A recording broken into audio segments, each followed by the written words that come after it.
Bonsoir tout le monde, ravi de faire la grande analyse des européennes avec nos deux invités. Vous les avez demandé, Didier Maistre, Pierre-Yves Rougeron, pour avoir vraiment tout le spectre politique dans notre analyse. Donc évidemment, on ne les présente plus, mais pour les quelques rares et rares qui n'auraient pas encore la chance de savoir ce qu'ils font, Didier Maistre est journaliste d'investigation et analyste politique. Il a été engagé dans plusieurs partis et plus récemment à la NUPES. Donc il va pouvoir nous donner une analyse notamment de l'aile gauche, mais pas que, ce serait trop réducteur. Et Pierre-Yves Rougeron est aussi un des plus fins analystes politiques et expert en intelligence économique, entre autres. C'est aussi un essayiste et un éditeur de renom en France. Il va davantage analyser l'aile droite, même si là aussi, il est capable d'analyser tout le spectre politique. Et alors justement, puisqu'on parle d'analyse, je veux rentrer dans le vif du sujet avec, selon moi, parmi les meilleures analyses qui sont tombées immédiatement après les élections européennes. Je pense bien évidemment à celle d'Alexis Poulain et du sénateur, l'ancien sénateur Pozzo di Borgo. Alors, pour Alexis Poulain, il a été cash immédiatement. Il a dit cette dissolution dissimule le vrai besoin de destitution. Donc, en gros, cette dissolution pour Alexis Poulain, qu'on vous recommande, la revue du Monde moderne, cette dissolution est une sorte d'exutoire pour éviter la destitution que de toute façon personne ne demandera.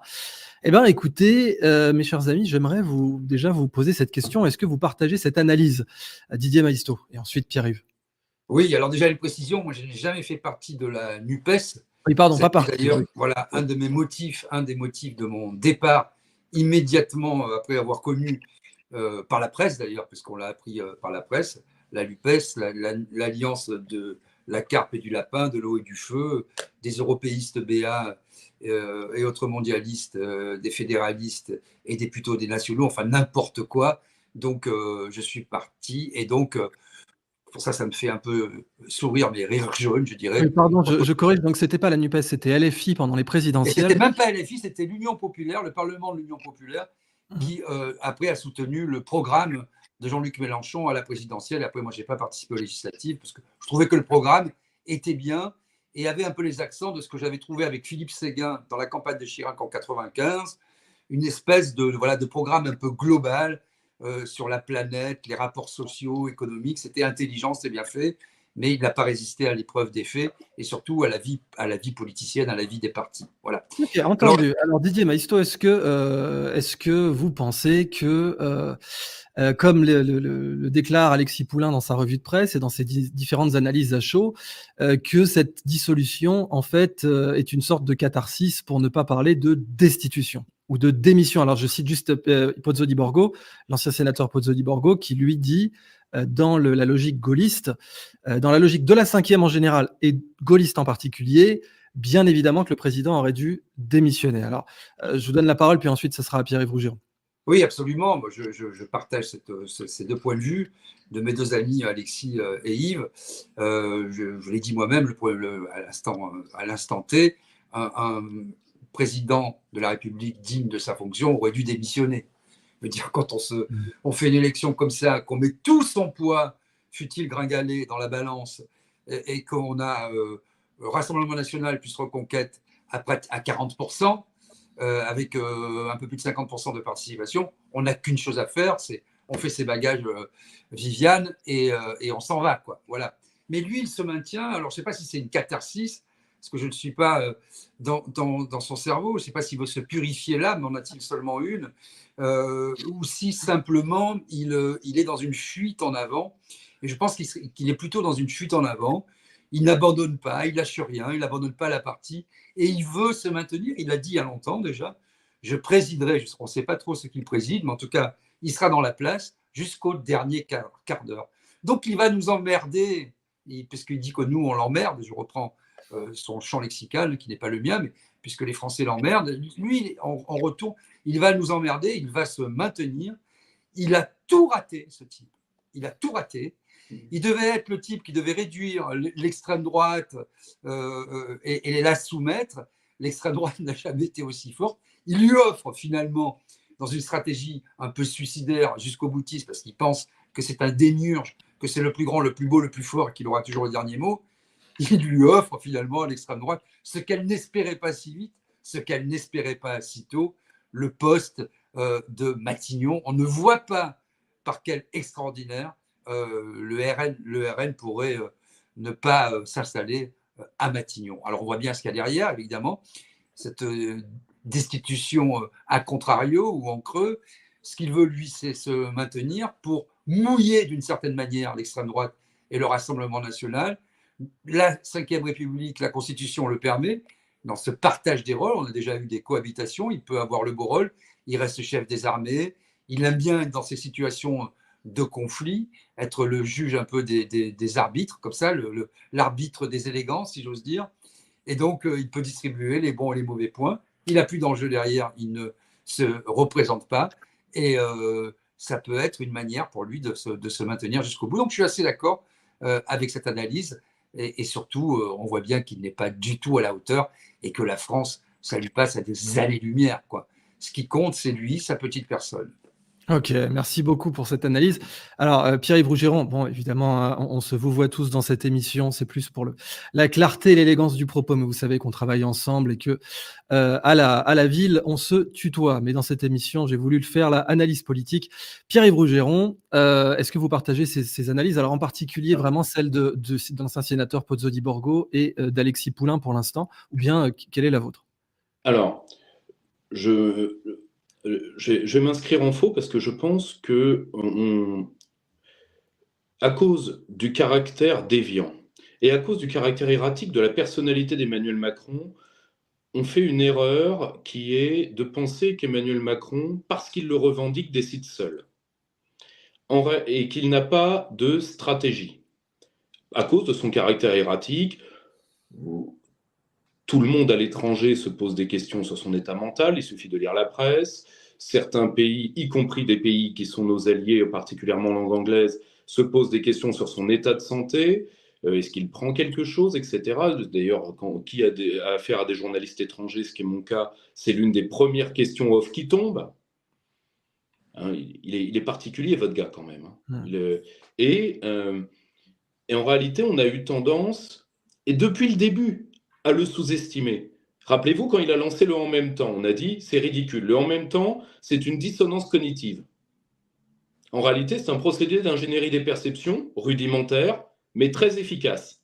La preuve, ça a marché. Utiliser le Front National, parce qu'il a un rapport très particulier au Rassemblement National, pour une raison, c'est qu'un de ses lieutenants l'avait dit dans le commentaire de sa première campagne électorale, que Macron lui avait dit « oui, mais il y aura quelqu'un en face de Le Pen. Oui, mais si c'est nous, on gagne. » Et rappelez-vous de ça. Il est beaucoup plus stratège qu'on ne le pense. Nous, dans le dernier numéro de la revue que je dirige, on a fait un portrait ciselé d'Alexis Collère, qui, pour moi, est l'un des pères de la décision de la dissolution. Décision qui a été prise bien avant les résultats. Absolument. Bien avant. Or, le problème, pourquoi? Parce qu'Alexis Collère, on l'oublie, est le fondé de pouvoir de la haute administration, et particulièrement de la haute administration hollandiste et juppéenne, principalement juppéenne, auxquels se rajoutent quelques sarkozystes pour ce qu'il en reste. Or, ils veulent reprendre la main. Et en réalité, Emmanuel Macron a repris la main le soir même. C'est pour ça qu'il a coupé l'herbe sous le pied avec la dissolution. Et je pense pour une raison qui est très simple. Ce qu'il veut, c'est rendre le pays ingouvernable à l'intérieur pour qu'il soit gouverné de l'extérieur. Remettons-nous quelques jours en arrière. Ça vous a pas surpris que juste avant les résultats des européennes, des élites de marchés financiers, des agences de notation dégradent la note de la France au risque de fragiliser le pouvoir en place. Pouvoir qui leur est éminemment favorable. Ça ne pouvait pas attendre 10 jours? Ça ne pouvait pas attendre 10 jours, la sanction de M. Le Maire? Et encore, il faut lire, la dégradation de la note est une chose, il faut lire les attendus de la dégradation de la note, qui sont terribles pour Bruno Le Maire. Comme personne n'a lu le rapport de notation, jusque-là, Bruno Le Maire s'en sort bien. Justement, permettez-moi d'intervenir là-dessus, mais je vous laisse continuer par la suite. En fait, vous êtes d'ailleurs relativement d'accord. Simplement, c'est moi qui ai cadré le débat de cette façon en disant, voilà, l'esprit de la cinquième, faut-il démissionner ou pas après une telle déculottée électorale? Mais vous êtes déjà d'accord tous les deux sur le fait que, en fait, la dissolution a été décidée bien avant et que c'est pour ça qu'elle s'est faite aussi rapidement et qu'elle va être agendée électoralement en 3 pauvres semaines, ce qui, je crois, est sans précédent dans l'histoire de la cinquième. Et là, pour le coup, un point très important sur lequel je vais intervenir dans votre propos pour bien le vulgariser, enfin bien le souligner. Je rappelle, parce qu'on l'a déjà oublié, que Bruno Le Maire a dit qu'il a sauvé l'économie française. Donc on est quand même dans un contexte où vous parlez des attendus de la dégradation de la note de la dette souveraine française, qui sont en effet abominables, j'en conviens. Mais dans le même contexte, on a un ministre de l'économie qui dit qu'il a sauvé l'économie. Vous pouvez juste nous faire une petite parenthèse là-dessus, parce que vous parliez de dissonance cognitive tout à l'heure. Bruno a le syndrome du sauveur. Il a sauvé la littérature, il a sauvé l'Ukraine, il a sauvé l'expression populaire de la sexualité, il a sauvé beaucoup de choses. Donc, mais malheureusement, on n'a que 2 heures, donc on ne peut pas faire l'état des sauvetages de Bruno. Or, de toute façon, il les sortira chez Gallimard l'an prochain. Donc, le problème, c'est, si vous voulez, je pense que Emmanuel Macron appelle tout simplement ses mandataires. Il appelle au secours Bruxelles et les marchés. Pourquoi il le fait? Pour une raison qui est très simple. Et je pense que Koller lui a mis dans la tête un scénario qui est très simple, qui est Mitterrand 86-88, c'est-à-dire toute l'opposition va se reconfigurer autour de toi en tant que le sauveur. Évidemment, la Ve République est débranchée vu que tu es face au fascisme. Donc évidemment, tu n'as pas à démissionner. Tu démissionneras quand tu le voudras, parce que n'oublions pas une chose, nous n'avons pas une décision du Conseil constitutionnel qui interprète définitivement la limite des 2 mandats en disant que c'est 2 mandats complets consécutifs. On n'est pas aux États-Unis, il ne faut pas qu'on fasse comme si c'était fait, surtout que je rappelle que le président du Conseil constitutionnel est Laurent Fabius, dont la loyauté à l'esprit de la Ve République n'est pas la qualité et la première. Une petite incise, Pierre-Yves. Je vous en prie, Didier. Ce que dit Pierre-Yves n'est pas exclusif de ce que je dis, il n'est pas en contradiction. Oui, je le trouve aussi, si vous me permettez. C'est bien de le rappeler.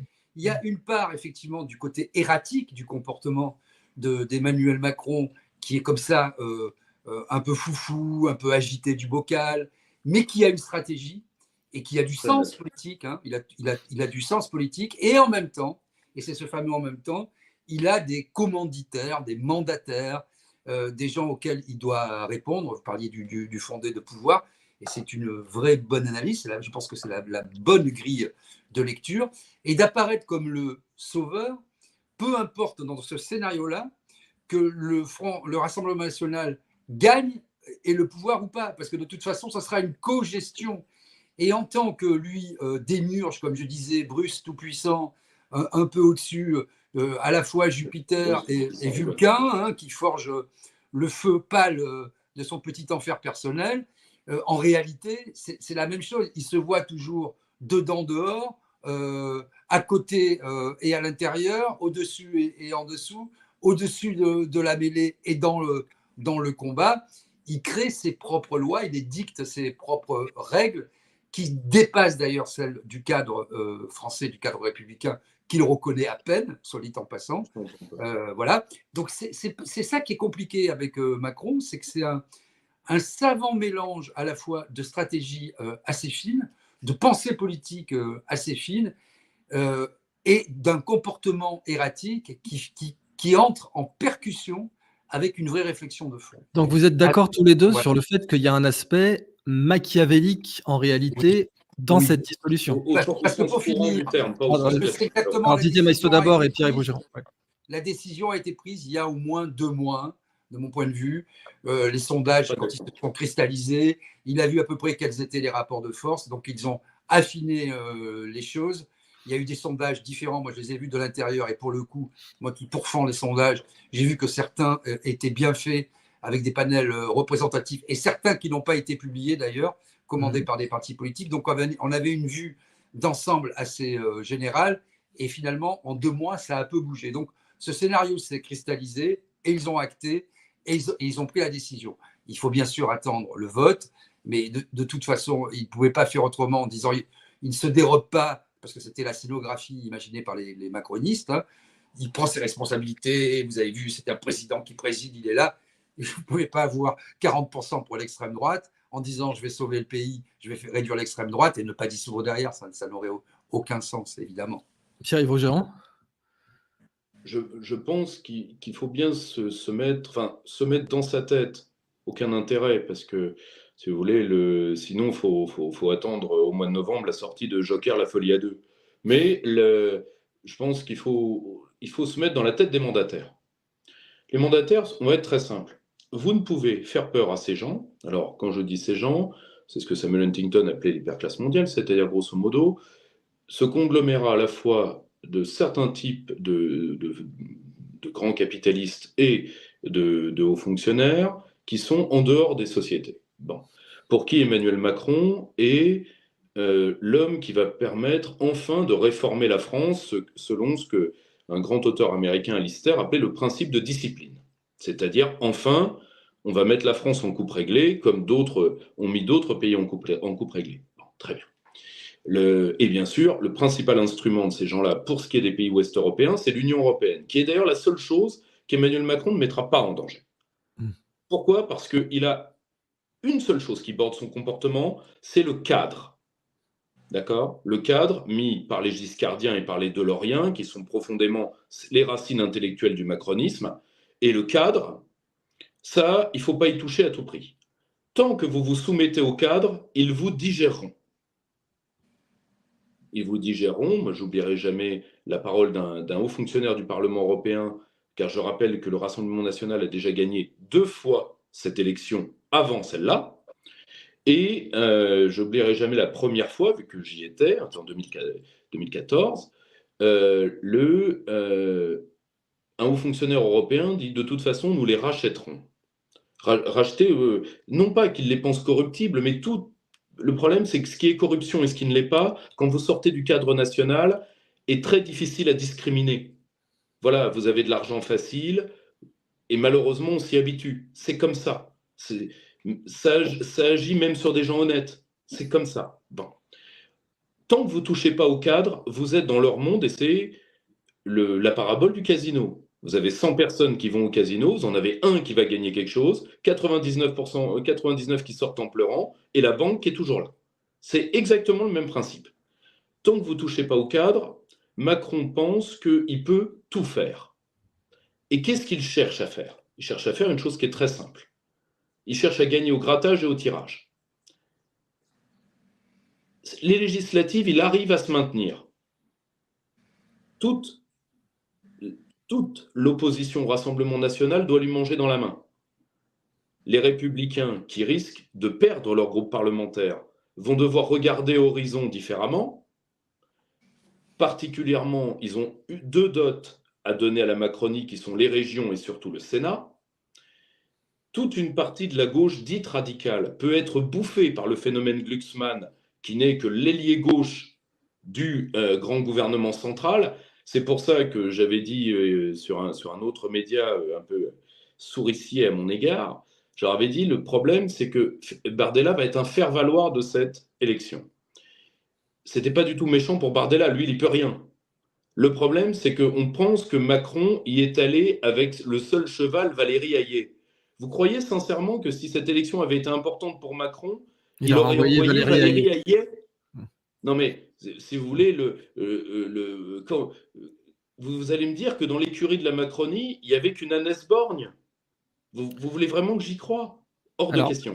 Justement, mais j'aurais voulu avoir évidemment l'opinion de Didier Maistre là-dessus, mais là je vois passer dans le chat un des grands thèmes en fait que j'avais déjà noté pour cette émission. Je vous l'affiche à l'écran, Glucksmann, le missile anti-LFI. Alors on va se garder ça au frais parce que ce sera mon autre propos par la suite. En effet, Bardella faire valoir, d'ailleurs Alexis Poulain parle carrément de good cop, bad cop. Il dit que c'est ça qui est en train de se mettre en place, donc vous nous donnerez votre opinion. Libération a fait sa une sur un duel Macron-Bardella avec bien sûr un Bardella Premier ministre. Alors avant d'aller plus loin dans cet aspect, Didier Maistre, est-ce que vous avez quelque chose à ajouter ou à contraster par rapport à ce qu'a dit Pierre-Yves Rougeron ? Non, j'y souscris totalement. Je pense que c'est la bonne analyse. Pour rebondir sur ce que vous dites, effectivement, c'est il y a longtemps, moi que je le dis, depuis le premier jour, c'est les 2 faces d'une même pièce, en fait. Et je rebondis aussi sur ce que disait Pierre-Yves Rougeron, quand je parle d'une même pièce, c'est Bardella-Attal ou Bardella-Macron, c'est la même chose, en fait. Parce que dès lors que vous ne touchez pas au cadre, le cadre qui est l'Union européenne, et que vous ne voulez plus sortir de l'euro, vous ne voulez pas sortir de l'OTAN, vous ne voulez pas sortir du système, vous mélonisez, quoi que vous en dites, quoi que vous en disiez. J'ai entendu hier Jacobelli qui disait non, mais nous, la France donne plus que ce qu'elle reçoit, l'Italie reçoit plus que ce qu'elle donne, donc c'est différent. Non, c'est pas différent. Finalement, avant, on gagnait pendant des décennies l'élection en France au centre, et après on pouvait droitiser un petit peu ou gauchiser les politiques. Aujourd'hui, les politiques se gagnent d'une certaine manière de façon rude dans l'extrême droite ou dans le nationalisme, dans des thèmes un peu durs, hein, la souveraineté, la citoyenneté, oui à la sécurité, non à l'immigration, etc. Puis dès lors que vous avez montré patte blanche au système et que vos commanditaires, qui sont extra-français et parfois même extra-communautaires, si vous ne touchez pas au cadre, au grand marché européen, qui est ce néolibéralisme, c'est-à-dire ce mondialisme échevelé avec une extraterritorialité du grand cousin et du grand-oncle américain. Vous pouvez après vous agiter autant que vous voulez chez vous en disant fascisme, pas fascisme. Et c'est là où les gens se font rouler. Aussi bien les gens qui votent pour un vote national que pour les gens qui votent pour une extrême gauche qui vont dire on va lutter comme ça contre le fascisme et tout. En réalité, c'est un jeu de dupes parce que les vrais sujets, ne sont pas abordés, ou ils sont abordés dans la campagne, ce qui explique le succès du Rassemblement national. Hein. En fait, le Rassemblement national aborde tous les sujets qui intéressent les gens. Le pouvoir d'achat, les retraites, la souveraineté, il parle aux ouvriers, il parle aux paysans. Je ne dis pas que ça sera une bonne politique, mais au moins, ils le font. Et les autres en face, ils se perdent. Pourquoi? Parce qu'ils parlent de Gaza, de l'Ukraine, et du sexe des anges et des adolescents ou des enfants, quoi. Donc tous ceux qui ne concernent, ou d'écologie punitive finalement, et des JO. Quand j'entends M. Faure qui dit vous vous rendez compte ce qui va peut-être se passer, vous allez avoir tous les pays du monde qui vont être accueillis par l'extrême droite pendant les JO de Paris.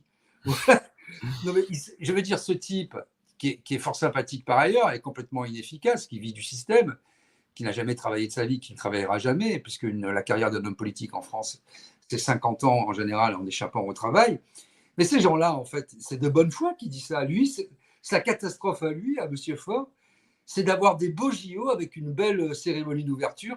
Et il ne faut pas que le Rassemblement national puisse accueillir les autres pays. Et pendant que les Français se paupérisent jour après jour, n'arrivent plus à boucler leur fin de mois, tout augmente. Tout augmente aujourd'hui. Et même si vous êtes abonné, si vous avez un abonnement Orange ou une plateforme Netflix ou que sais-je, tout augmente. Le moindre petit truc augmente. Je ne parle même pas des fruits et des légumes. C'est le luxe absolu de s'acheter un kilo de tomates. Et je suis allé faire mon marché ce matin. Les cerises, 12 € le kilo. Merci, j'en ai même pas pris 100 grammes. Mais je rappelle que Bruno Le Maire a sauvé l'économie française. Vous êtes voilà, raison. Bruno Le Maire a sauvé l'économie. Voilà quelle est cette situation donc, où le système est Il l'a sauvé de qui, en fait? Voilà. Oui, d'ailleurs, il l'a sauvé de qui? Oui, il faudra poser cette question. Des Russes, évidemment, des méchants Russes. Le champ lexical et le champ sémantique nous a piégés, et où le système est fort, c'est qu'il arrive un peu comme dans Terminator, vous savez, avec Schwarzenegger qui se recompose là, qui est en cristaux liquides, et hop, et c'est ça le système aujourd'hui. Il fait un peu feu de tout bois. C'est comme le mercure finalement, hein, toutes ces molécules qui se recomposent et qui vont prendre un peu à droite à gauche et qui vous donnent l'illusion d'un débat. Mais en réalité, le sacro-saint cénacle de l'Union européenne n'est pas touché. Il n'est plus question de sortir de l'Europe. Il n'est plus question de sortir de l'euro. Il n'est plus question de remettre en cause Schengen. Il n'est plus question de sortir du commandement intégré de l'OTAN. Et il est question de quoi aujourd'hui? D'élargir l'Union européenne et l'OTAN et d'autres organismes à, bien sûr, l'Ukraine. Donc, vous voyez où on en est, avec des pays comme la Turquie. Et la Moldavie. Et la Moldavie maintenant. La Moldavie. Avec des pays comme la Turquie, qui est un peu au carrefour entre les deux mondes, qui, à la fois, a la deuxième armée de l'OTAN et fait partie des BRICS. Je vous laisse imaginer le bordel à venir. Bon, alors une des grandes questions vraiment donc qu'on nous a posées, comme je vous l'ai dit, c'est bien sûr le rôle de missile anti la France insoumise de Monsieur Glucksmann. Alors ça va être pour vous, Pierre-Yves Rougeron, en priorité. On a là aussi Alexis Poulain qui nous a dit de façon assez claire En fait, ce PS, il suffit d'une seule parole de François Hollande pour que tout s'effondre, en particulier pour les présidentielles. D'ailleurs, on se demande où est passé Manuel Valls, mais on est certain qu'il va pas tarder. Et donc, évidemment, j'ai tout un Laisser tas de une pièce questions. par terre si tu veux le voir à tout prix. Bah voilà, Ça, il faut c'est exactement. Il c'est- va falloir, pour Manuel Valls, il faudrait laisser un ministère, comme ça, pas un ministère, soyons fous, non, non, un vague sous-secrétariat d'État, quelque chose, peut-être la direction de l'Institut du monde arabe, j'en sais rien. Et en tout cas, on le verrait débarquer ventre à terre. Alors, première question, Pierre-Yves Rougeron, est-ce qu'on peut clairement dire que Glucksmann est la cavalerie légère de Macron? Il a appelé l'arc républicain, le champ républicain, tous les machins avec républicain, mais on a bien compris que la France insoumise n'en fait pas partie. D'ailleurs, une petite analyse que j'ai pu voir, parce que vraiment, c'était des éléments de langage américains. C'est ça qui est très impressionnant. Vous avez Glucksmann qui a dit « Ce que je dis est cristal clair », je le cite, hein, « Ce que je dis est cristal clair ». Et ensuite, « Laissez-moi être clair ». Bon, ma spécialité, c'est la communication. Une de mes spécialités, en tout cas, on me l'a suffisamment reproché. Bah, en effet, j'ai particulièrement analysé Barack Obama et sa communication en 2008. C'est du copier-coller du discours de Barack Obama, des discours de Barack Obama de 2008. À peine traduit de langue crystal clair, ça n'existe pas en français. Enfin, crystal clear, ça existe en anglais américain, ça n'existe même pas en anglais de Sa Majesté, ça n'existe pas en BBC English. Et on a donc Glucksmann qui, comme ça, vous dit laissez-moi être cristal clair. Enfin, c'est quand même le type qui a lâchement collé une cible dans le dos à la pauvre Anne-Laure Bonnel en la traitant sans aucune preuve d'être un agent du SVR, un agent de Poutine. Alors là, j'aimerais avoir un peu votre opinion là-dessus. 5 minutes, Pierre-Yves Rougeron. Alors, en plus, alors par contre, il y a deux procès que je ne ferai pas à Raphaël Glucksmann. Je me permets ce léger détour, mais vous allez voir que ça va nous ramener directement dans le sujet. Premièrement, je pense qu'il est réellement cinéphile, parce que, si vous vous rappelez bien, Crystal, c'est la parole de Jack Nicholson dans Des Hommes d'honneur, face à Tom Cruise. C'est avant qu'il dise cette phrase que j'ai trouvée magnifique, vous ne l'encaissez pas, la vérité. Et en réalité, donc, en tout cas, il aime bien les bons films. Et deuxièmement, personne ne peut faire le procès à Rafi de ne pas savoir se placer. Il a fait un mariage extrêmement intelligent parce qu'il a la protection, je rappelle, de son beau-père, Gassam Salamé, qui est un homme d'affaires et homme politique libanais, qui est le fondé de pouvoir de l'Open Society pour toute la zone Moyen-Orient. Donc, D'ailleurs, il parle de société ouverte dans ses discours de campagne. ah bah, en tant qu'affaire, il ne va pas se déshériter, pauvre chéri. Mais, or, je rappelle une chose, c'est ça, personne ne l'a souligné. Au tout début de cette campagne électorale, Gassam Salamé a sorti un ouvrage et qu'il a commenté lui-même dans le Figaro, parce qu'il a le droit de commenter sa propre œuvre dans le Figaro, sur justement le nouvel ordre mondial, tout ça. Et ce qui est très drôle, c'est que personne n'a fait le rapprochement. Vous savez, les éditions Fayard sortent en grande pompe. Les éditions Fayard, c'est pas rien en France. Sortent en grande pompe l'ouvrage de cet homme sans juste, ne serait-ce que pour le lecteur, dire oui, mais quand même, le beau-père sort un bouquin sur la politique internationale par rapport à cette campagne, le gendre. Enfin bon, tout ça est un peu particulier, mais c'est pas grave. C'est pas comme s'il y avait trop de journalistes en France. Alors, juste aussi une seconde, vu qu'on parle de l'héritage, Pierre-Yves Rougeron, parce que vous savez que, par exemple, dans le cas du RN, on a très souvent rappelé, voilà, vous avez cet héritage abominable qui est celui de Jean-Marie Le Pen, et donc on voyait cette attaque sur tous les plateaux. D'ailleurs, ça a été utilisé contre Bardella, alors que certains analystes disent, en fait, maintenant, le RN est devenu une sorte de RPR européiste. Je ne dis pas que je souscris à ces analyses, mais c'est en quelque sorte ce qu'a dit l'ancien sénateur Pozzo di Borgo. Mais dans le cas, donc aussi bien pour le RN, on rappelait tout le temps l'héritage de Le Pen père, mais on n'a pas rappelé l'héritage de Glucksmann père, qui a quand même soutenu la pire extrême droite dans sa carrière. Enfin, le type a soutenu les contras, les contre-sandinistes aux États-Unis, les Contras, qui sont la pire extrême droite, ce sont des criminels de guerre endurcis, et son papa les a soutenus. Donc d'un côté, quand on nous rappelle l'héritage de Le Pen père, et on ne rappelle pas l'héritage de Glucksmann père, je trouve ça assez particulier en matière politique. Et donc, j'aurais voulu avoir votre avis, chers invités. Alors, Pierre-Yves semble avoir des problèmes de micro. Didier Maisto, qu'est-ce que vous en pensez ? Oui, c'est bien de faire ces rappels historiques. c'est bien de parler de cette dynastie, de la dynastie Glucksmann. Il faut rappeler aussi qu'on est tout à fait là dans le néolibéralisme, hein, que M. Glucksmann a défendu bec et ongles, notamment aux côtés de M. Sarkozy, dans une espèce d'appendice dont il a le secret, comme Place publique, mais cette fois version un peu moins centriste. Il faut rappeler le rôle pour le moins étrange qu'il a pu jouer en Géorgie, notamment, où son objectif avoué, hein, était d'ouvrir finalement qu'est-ce que je pourrais dire, des failles, des espaces de liberté tout entiers dévolus à l'atlantisme. Et quand ça n'a pas trop marché, ben, il est parti en Ukraine, où il était avec une jeune et sémillante dame qui est devenue ministre en Ukraine. Justement, Donc, ces 2 points, si vous me permettez, Didier Maïsto, c'est qu'en effet, vous dites: «On a un candidat du parti socialiste», enfin nominalement, c'est ce qui est collé sur l'étiquette et qui soutient le libéralisme économique et dont le père a soutenu des criminels de guerre d'extrême droite dans les années 80. Ça vous semble pas être mais un tout c'est petit ça, peu moi je me bats depuis toujours en fait pour expliquer que le socialisme, c'est un libéralisme honteux.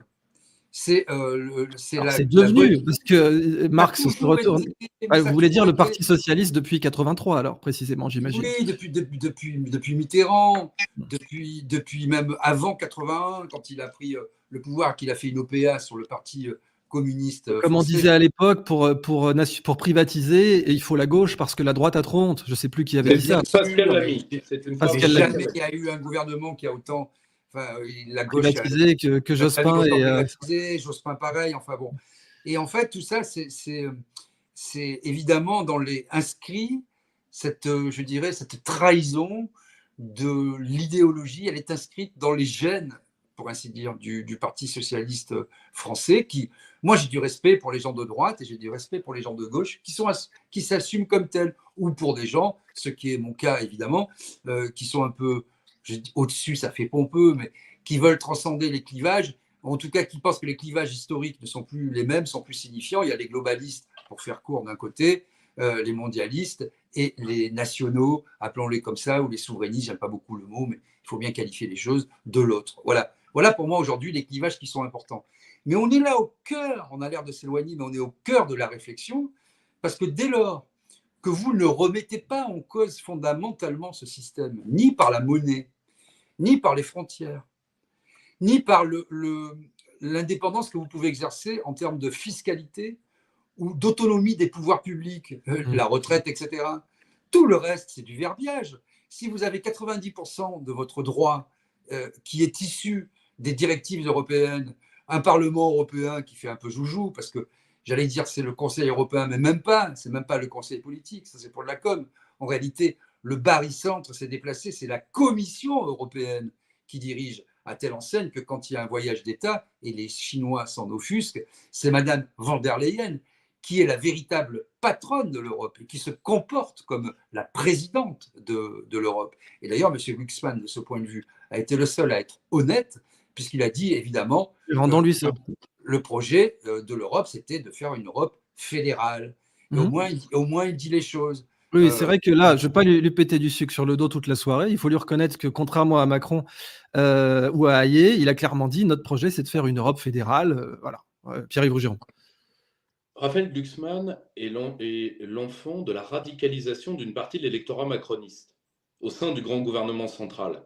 Raphaël Glucksmann, c'est l'enfant de 2 courants.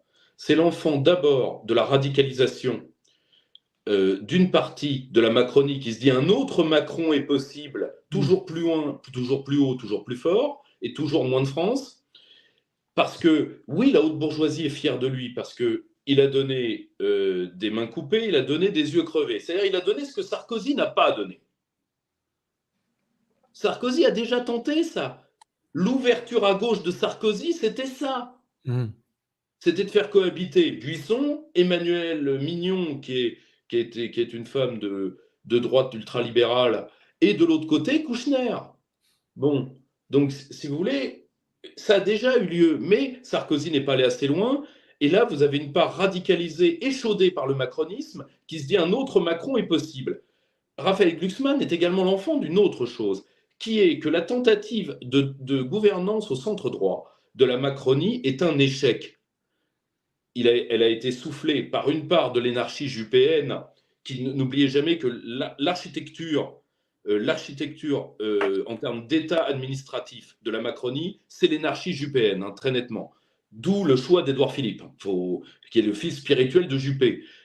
Or, le problème, c'est qui est d'ailleurs, et personne ne le souligne, l'un des grands perdants de ces élections européennes. Parce que comme alors, je fais une toute petite incise pour éclairer nos auditeurs. Ouais.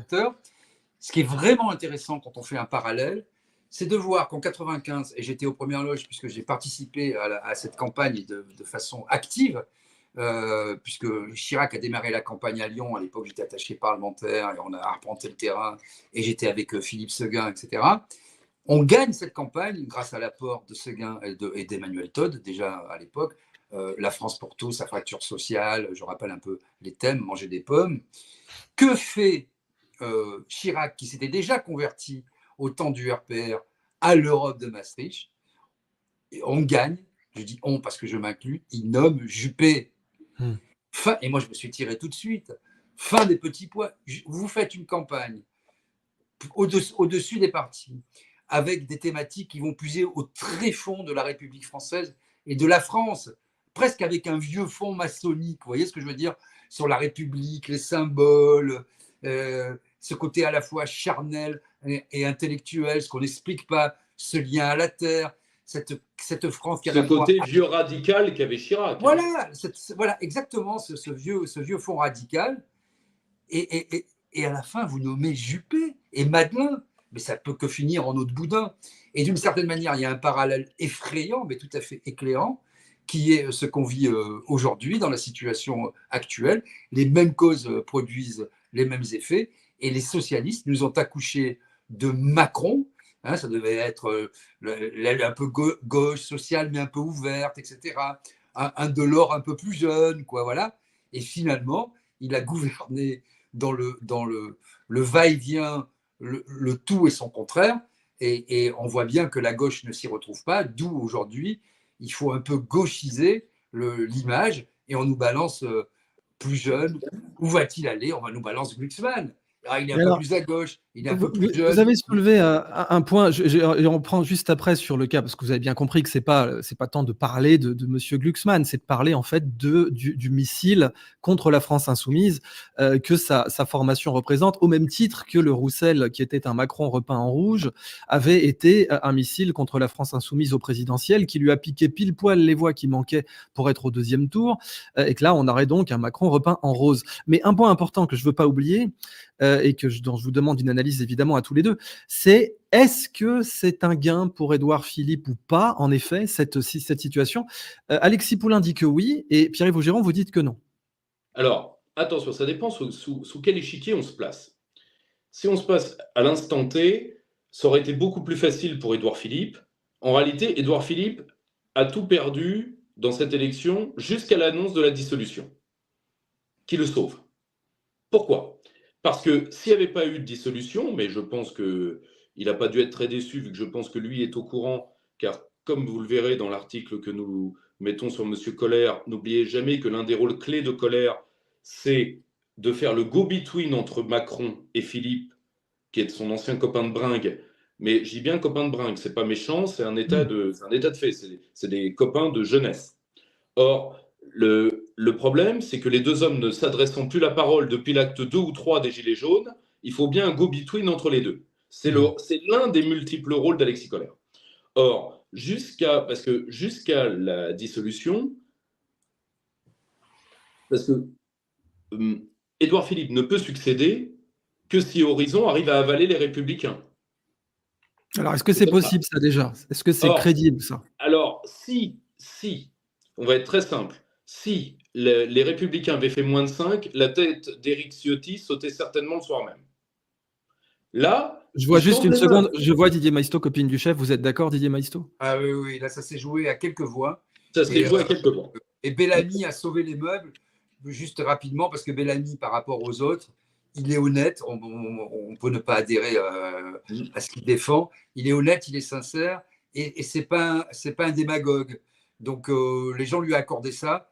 Et parfois, il a dit des choses assez justes dans la campagne, notamment sur le duel qui avait été finalement obligé, contraint par les médias, Bardella-Attal. Donc voilà, donc ça, il a sauvé les meubles de justesse. Effectivement, la question des Républicains se pose jusqu'à 2027. C'est pas sûr qu'ils y survivent, mais en tout cas, ils se sont accordés un petit peu d'air. Ils se sont accordés un peu d'air et ils sont dans la position du parti radical, c'est-à-dire du canard sans tête qui peut courir pendant des années. Courir sur quoi? Sur les régions et sur le Sénat. Moi, à la place d'Emmanuel Macron, je tenterai de soudoyer Larcher. Larcher est pour le coup l'homme qui est, comment dire, qui est vis-à-vis de la Macronie. Larcher est vraiment l'homme qu'on ne peut pas contourner, pas uniquement physiquement. Or, le problème, c'est parce que, imaginons, faisons de la politique fiction pour voir le seul moyen. Imaginons qu'Emmanuel Macron veuille réellement que quelqu'un lui succède. À titre personnel, c'est une hypothèse que j'ai écartée il y a longtemps. Parce que je pense qu'il a un goût pour les cendres et pour les terres brûlées. Et je pense qu'il prévoit sa propre succession, si vous voyez ce que je veux dire. Il ne fera même pas de Poutine-Medvedev, il n'en aura pas la patience. Ce n'est pas le genre du personnage. Il n'a pas suffisamment d'empathie pour ça. Il a besoin intimement, imaginons, Bardella est Premier ministre ou Marine est Premier ministre. Le calcul de Macron est très simple, il est double. Vous avez, il dit, les mandants, donc marché financier et surtout l'Union européenne, vont couper les ailes du Front National tout net. Tout le reste sera fait entre le Conseil constitutionnel dominé par Fabius et le Sénat dominé par Larcher. Donc de toute façon, ils seront quadrillés. Macron va surjouer de ce qu'on appelle le domaine réservé, c'est-à-dire la politique étrangère, où il va être une catastrophe. Et évidemment, le Premier ministre, qui n'aura pas le droit d'y toucher, va devoir assumer ça. Et lui, il veut quoi? Il veut qu'entre-temps, vu qu'il n'y aura qu'un seul Premier ministre, notre Constitution le dit, donc ce soit Bardella, soit Marine, l'un des deux autres étant nécessairement soit au Parlement européen, soit à la Chambre basse, donc l'Assemblée nationale, pour soutenir sa majorité, pour donc...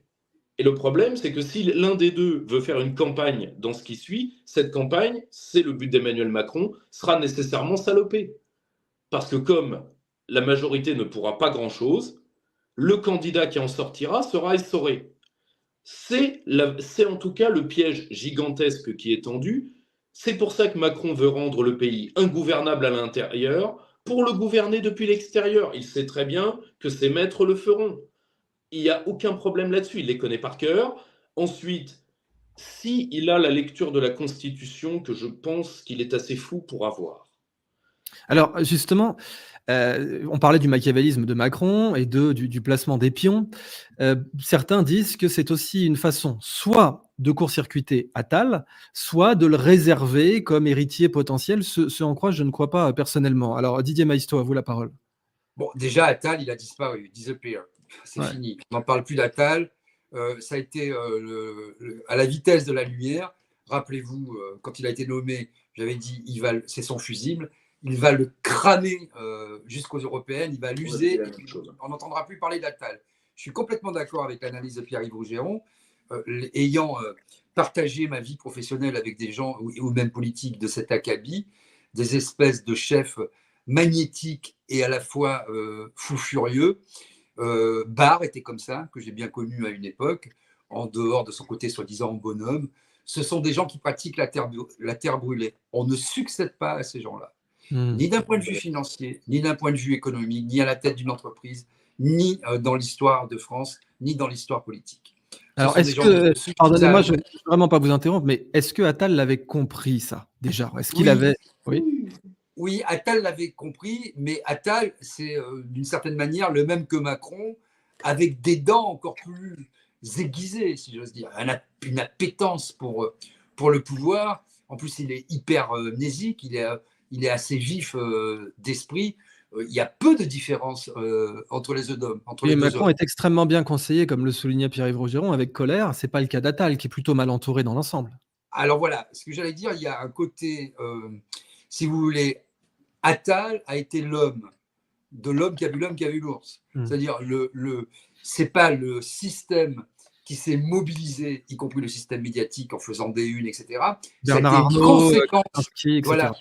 Oui, c'était une conséquence de la décision de Macron qui a brûlé un peu toutes ses cartouches et qui s'est dit, mais Attal, à cet instant T, c'est vraiment le type qu'il me faut. Et d'une certaine manière, comme ça, je verrai après ce qui se passe avec Philippe au horizon. Et donc, effectivement, il a ménagé toutes ses cartes et tous ses atouts. Parce que s'il avait usé Édouard Philippe aujourd'hui, dans le scénario qu'on a décrit et qu'a bien analysé Pierre-Yves Rougeron, ben, à la fois les Républicains manqueraient, ce qui n'est pas le cas avec Gérard Larcher, qui est tout à fait compatible et qui espère son heure de gloire, son bâton de maréchal, et qui espère chaque fois qu'il y a une rumeur dans la presse, on va le nommer Premier ministre, etc. Oh, mais là, il va dans les médias, il va sur France Inter, je suis vive la levrette, il est tout content qu'on puisse imaginer ce scénario pour lui. Et d'une certaine manière, ça préserve Édouard Philippe et Horizon, ça fige un peu les positions en attendant 2027. Et de ce point de vue, c'est très habilement joué, parce que avec la lecture de la Constitution que tout juriste d'ailleurs ferait, pas simplement Emmanuel Macron, il y a une prééminence du président de la République, c'est un régime présidentiel qui ne dit pas vraiment son nom, avec des prérogatives très importantes. Le calendrier, pour lui, une espèce de monarchie républicaine, une hauteur de vue qu'on lui reconnaît au président de la République, même si le costume paraît vraiment trop grand pour lui, même s'il a un gilet pare-balles en permanence. Donc voilà, il y a tous ces éléments qu'il faut prendre en compte. Et d'une certaine manière, où Macron a raison, c'est que quoi qu'il se passe, il a le temps pour lui, il n'a pas d'échéance derrière, il a des prérogatives, il a des domaines réservés, il a déjà perdu la main. Pourquoi ne l'acterait-il pas en faisant venir le Rassemblement national pour essayer ensuite de dire c'est moi le maître du jeu, le maître des horloges? Puisque de toute façon, il n'a déjà plus de majorité à l'Assemblée nationale, il a une majorité relative. Le garde des Sceaux disait il fallait faire des compromis comme Madame Braun-Pivet, mais des compromis, ça ne marche pas comme ça en France, surtout pas dans un régime présidentiel sous la Ve République avec une telle constitution. Donc, il a figé les choses, il les dramatise et il espère en tirer un profit de par sa simple fonction. Alors, Pierre-Yves Rougeron, vous partagez cette analyse? Je la partage d'autant plus qu'il y a quelque chose de terrifiant chez ce type-là. Et c'est là où je ne crois pas malheureusement qu'il ait tout raté. C'est-à-dire on part du principe que Emmanuel Macron en a quelque chose à faire, par exemple, de l'esprit de la Constitution. Pas du tout. La Constitution de la Ve République repose sur deux notions simples. La légitimité, garante de la souveraineté. Qui ne comprend pas ces deux notions ne comprend pas la Ve République. C'est très net. Emmanuel Macron est indifférent à l'une, indifférent à l'autre.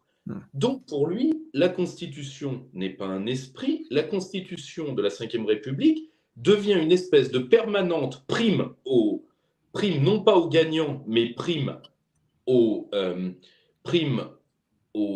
premiers arrivants, c'est-à-dire le système c'est moi. Et l'avantage de la Ve République, c'est comme elle a été faite sur le modèle anglais, qui était l'obsession de Michel Debré, c'est que winner take all, c'est-à-dire que c'est un régime qui est fait pour la stabilité. Mais la stabilité équilibrée par la légitimité. Or, quand vous enlevez la légitimité, la Ve République devient une espèce de gigantesque boîte de thon dans laquelle vous êtes enfermé. Vous avez jamais vu... Alors, c'est exactement ça. Et là, je trouve aussi que c'est un passage important dans la réflexion, et c'est ce qu'ont admirablement démontré les Gilets jaunes. C'est-à-dire que la Ve République, sans son esprit, sans sa légitimité, peut très bien se maintenir de façon légale. Et tout ce qu'a fait Macron, et de ce point de vue, on peut dire effectivement, c'est un tropisme de dire il a réussi, il a raté. Plus, c'est pas son problème. Et vous direz, regardez bien ce qu'ils disent et regardez bien ce que disent tous les turiféraires de la Macronie, c'est légal. La légitimité, c'est pas leur truc. Donc une république vidée de sa substance, et c'est toute l'ambiguïté et aussi le génie des concepteurs de la Constitution de 58, c'est qu'elle est, même si elle n'est pas légitime, elle permet l'ordre, la sécurité et le maintien de la légalité dans le pays. Et quand ça sent vraiment le roussi, on peut gouverner par ordonnance, on peut décréter l'état d'urgence. Il y a toujours un ultime recours qui fait que finalement, on peut, le type en difficulté à la tête de l'État, sauf s'il est pris dans un train avec sa maîtresse ou je ne sais quoi, il s'en sort toujours à la fin, quoi.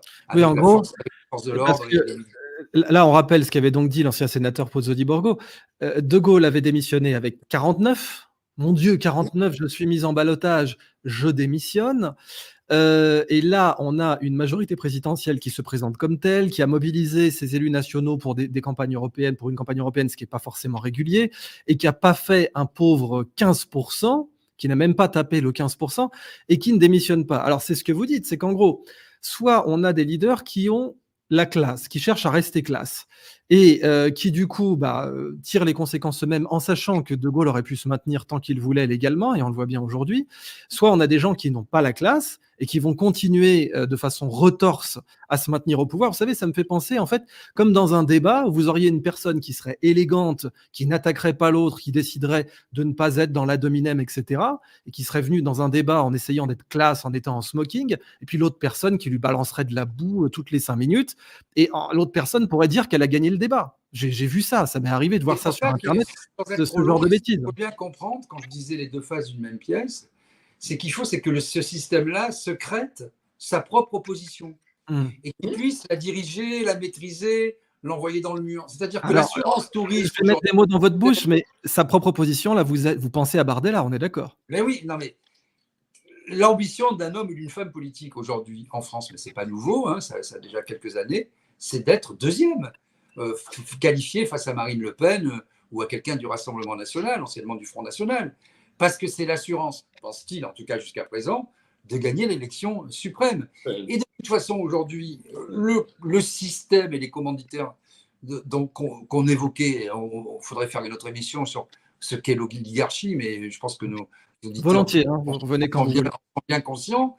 Il n'y a pas de complot, il y a juste une communauté d'intérêts qui s'agrège et parfois se combat, qui s'agrège et se désagrège en fonction des combats. Vous connaissez bien, Idriss, ce monde-là, et moi aussi, puisque nous avons été des tenants, en tout cas des acteurs de ce monde-là. Il n'y a pas de complot universel, jamais. Il y a des, c'est vrai qu'on a enquêté sur Drahi avant qu'il y ait les Drahi Leaks, et qu'on a enquêté sur Veil, qui aujourd'hui est sur la sellette, en effet. Donc on sait exactement comment, à un moment, quand vous êtes abandonné, vous êtes adoubé, puis il arrive un moment, quand vous n'êtes plus désirable ou tout à fait fort, vous êtes abandonné, le système vous lâche, et là, c'est le début des problèmes. En général, vous avez mis à gauche ou à droite pour rebondir ailleurs. Bon, je ferme la parenthèse. Mais c'est ça le système. Et dès lors que, c'est pour ça qu'on a une extraterritorialité, et c'est pour ça qu'a été conçu par le monde politique, et le dernier grand mensonge, l'Europe en tant qu'entité, c'est-à-dire qu'au sein de l'Europe, vous n'avez plus besoin de faire part du sentiment national. Vous pouvez dissimuler de façon beaucoup plus subtile, beaucoup plus fine, les différents intérêts que vous servez. Et d'une certaine manière, vous avez besoin d'une opposition forte et de dramatiser. Vous avez besoin d'avoir du terrorisme. Vous avez besoin d'avoir la menace du fascisme, la menace du nazisme, la menace de l'implosion pour apparaître comme les sauveurs. Pourquoi je dis ça? Parce que quand vous êtes dans une démocratie dite représentative et que vous pouvez être élu président de la République avec 16% des votants, ben la messe est dite. La messe est dite. Vous n'avez plus besoin d'être légitime. Vous avez besoin d'avoir tous les gages de la légalité, non seulement pour passer le deuxième tour, mais pour être éventuellement élu. Pierre-Yves Rougeron. Là où il faut bien comprendre le point où nous en sommes. Je vais rendre hommage à un intellectuel que j'aime beaucoup et que, si je persévère, je soutiendrai, qui est peu connu, qui s'appelle Gilles Amiel. Je vous renvoie à ses œuvres. Il en publie sous forme d'article. Il vient de publier un livre qui s'appelle « La démocratie sans l'État, histoire d'une illusion », que je ne saurais trop vous recommander. il a fait ses articles sur un site qui s'appelle Le Petit Nationiste. Il le dit très bien. Quand vous mettez quand vous mettez dans des traités internationaux des objets de délibération démocratique, vous les annulez comme tels. Une fois que c'est gravé dans un traité, y a pas on n'est pas dans une porte de saloon. Là, il y a un effet de cliquet. C'est dans le traité, terminé, clac. La démocratie ne s'occupe plus de ça. Et c'est pour ça, d'ailleurs, que Emmanuel Macron, qui emprunte cette manière de gouverner à Nicolas Sarkozy, mais Nicolas Sarkozy le faisait, je ne dirais pas innocemment, parce qu'Innocent et Sarkozy, ça tourne... vous voyez, si vous voulez, c'est pizza hawaïenne, vous voyez, c'est problématique. Or, c'est problématique comme association de mots, je ne veux pas vous la mettre dans la tête. Ah bah, comme italien, ça m'a fait mal rien que de l'entendre, hein, automatiquement. Voilà. Or, Sarkozy le faisait par tempérament, mais sans se rendre compte nécessairement de tous les effets. Chez Macron, c'est pensé. Pourquoi, depuis Sarkozy, on fait en sorte de foutre les Français les uns à travers la figure des autres? Mais pour une raison qui est très simple. Parce que, comme tous les objets de délibération collective ont été immobilisés par un ordre supranational, traité, Europe, machin, la seule chose qui reste, c'est de gouverner par la tension. Macron adore ça. C'est pour ça qu'il veut utiliser, et là encore, je le dis, les électeurs du Rassemblement national veulent que la France continue. Si vous voulez, ils n'ont rien à se reprocher, ils sont parfaitement inoffensifs pour qui que ce soit. Et une large partie des cadres, et une large partie même de l'appareil de ce parti. Si vous voulez, ils sont plus actés qu'acteurs dans cette affaire-là. Ce qu'il faut bien comprendre, c'est que Macron, lui, veut être au centre à la fois des oppositions, disons, et il va utiliser l'antifascisme larmoyant qui, comme disait Winston Churchill, l'antifascisme d'après-guerre sera le fascisme nouveau. C'est une paraphrase, hein, la phrase complète est un peu plus compliquée que ça, mais le sens y est. Or, Emmanuel Macron, lui, là encore, on y revient parce que c'est le cœur de ce débat. Il est là pour que le cadre reste. Donc, il va faire monter la tension. Et c'est pour ça que, alors vous me direz, pourquoi alors, enfin, si, vous voyez où je veux en venir, c'est à cause de ça qu'il fallait la diabolisation ubiquitaire. La diabolisation ubiquitaire, c'est-à-dire la diabolisation des populistes, bon, celle-là, elle est actée, elle a commencé sous Mitterrand. Bon, hein, depuis que vous êtes petit, c'est, là d'ailleurs une députée LFI l'a avoué de manière assez rigolote, quand elle disait « j'avais 4 ans, je pleurais, je voyais Jean-Marie Le Pen au-dessus de mon lit ». Là, pour le coup, Françoise Dolto au secours. Et le problème, c'est qu'il fallait il fallait diaboliser la LFI. Et la LFI y a participé. Pourquoi ? Parce que, et ça, personne ne veut le souligner, quand est-ce que Mélenchon a commencé à être fracassé ? Nous sommes à la dernière présidentielle quand il refuse de donner un ordre clair de mobilisation au second tour. Alors, il se défaussera en disant « mais c'était évident ». Non, dans un système mafieux, on ne peut pas dire « ça ne va pas » en le disant. Tu ne l'as pas dit, ça veut dire que tu aurais pu ne pas le dire. C'est déjà une partie de ton public qui a fait les gilets jaunes avec malheureusement les déçus du lepénisme. Donc, mon petit lapin, on va devoir reconstituer le grand gouvernement central avec un volet d'extrême gauche plus malléable que toi. Et alors, quand il s'est mis à dire, vous savez, l'Ukraine, il ne faudrait peut-être pas y aller, là, on dit, toi, tu vas manger. Alors, justement... Alors ça, c'est très juste. Je vous laisse finir, Pierre-Yves, et après Didier. Juste une seconde, juste le temps de terminer la phrase.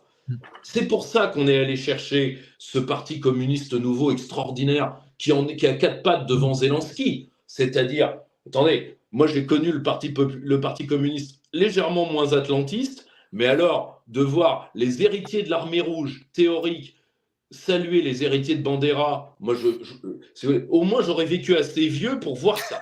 Or, déjà, et c'est pour ça qu'on va liquider Mélenchon de l'intérieur.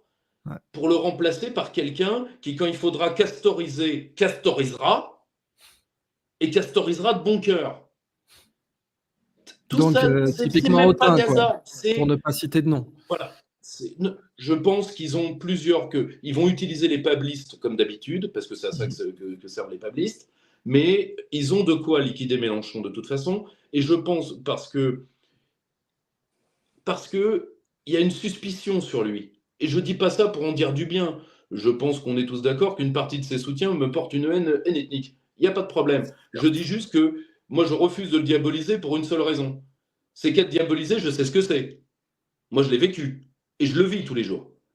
Et le problème, c'est que ce n'est pas moi qui dis qu'il faut diaboliser Mélenchon. Ce n'est pas Mélenchon qui dit qu'il faut diaboliser les souverainistes. C'est le grand gouvernement central qui vous dirige comme ennemi. Hein. C'est lui qui vous envoie les journalistes parce que c'est lui qui tient le chenil, c'est lui qui tient la meute. Alors justement, voilà, là-dedans, déjà la première réaction de Didier Maistre que vous aviez notée, et ensuite en particulier sur la question de la diabolisation de Jean-Luc Mélenchon. Et juste avant de vous donner la parole, pardonnez-moi, Pierre-Yves Rougeron, en un mot, est-ce que quand on parlait de renverser la table maintenant, puisque le système semble avoir choisi de rechef l'ennemi idéal de Macron, à savoir Bardella, c'est tellement le système qui le choisit que Libération en fait sa une. Est-ce qu'aujourd'hui, le seul politicien aux législatives qui pourrait renverser la table, ce serait Mélenchon, selon vous, en quelques mots? Non. Mélenchon a choisi lui-même de se coucher dans son propre catafalque. C'est-à-dire qu'il a choisi, si vous voulez, je différencie le socialisme et la gauche, hein, vu que le socialisme est antérieur à la gauche. Hein. Mais les deux furent des communions humaines au sens debréen du terme, au sens de Régis Debray. Les deux furent des religions. Or, le problème, c'est qu'aujourd'hui, la gauche devient une secte. Moi, si vous voulez, je l'ai pu le vivre il n'y a pas longtemps, c'est-à-dire des gens qui se parlent à eux-mêmes et qui font des championnats du monde de nage en l'air. Bon, or le problème, c'est que quand vous renoncez à parler aux Français, Bardella, Didier Maistre l'a très bien dit. Moi, si vous voulez, il y a une grande qualité des équipes de Jordan Bardella, c'est qu'ils parlent au moins aux Français, eux. Or, ils parlent aux Français. D'ailleurs, ça avait été dit par cette pauvre petite dame qui avait été fracassée par les médias. Et Marine n'a pas honte de nous. Voilà. Oui, on avait même une Française. Toute la gauche morale s'attaque à quoi? Une RMiste. Oui, on avait même une Française d'origine. On avait même une Française d'origine maghrébine aussi qui avait dit ça. Ça avait beaucoup choqué. Donc, comme vous disiez, et en effet, comme disait Didier Maistre, Bardella parle aux ouvriers alors que l'extrême centre ne leur parle plus et les socialistes ne parlent pas aux ouvriers non plus. Justement. Pardon de vous prendre la parole, Didier Maistre. Je me permets juste de rebondir sur le terme que tu as employé avant de laisser la parole à Didier Maistre. Le problème, c'est que Mélenchon s'est auto-neutralisé. Donc, d'un côté, il attend sa mort. Alors, il va être très difficile à tuer Mélenchon parce qu'il a le cuir très épais. Hein. Mais s'il ne frappe pas le premier, c'est-à-dire s'il ne noie pas la LFI, enfin la France Insoumise, s'il ne noie pas la France Insoumise, Didier Maistre pourra le dire bien mieux que moi, Mélenchon est un homme qui a déjà noyé différentes structures politiques pour les détruire avant qu'elles le détruisent. Il n'est pas impossible qu'il le tente là, même s'il est très affaibli, entre autres. Et ça, je l'avais annoncé il y a 2 ans. J'avais dit, ils vont flinguer Quatennens. Pourquoi? Parce que Poil de Carotte, c'était le fils spirituel de Mélenchon. C'est simple. Hein. Delapierre est mort. Ils sont même arrivés à séparer Corbière de Mélenchon. Enfin, séparer Corbière de Mélenchon, c'est séparer la chèvre et le légionnaire. Vous voyez ce que je veux dire? Personne n'aurait pu croire ça. Ils y sont arrivés. Or, maintenant qu'il est isolé, je ne vois pas du tout ça.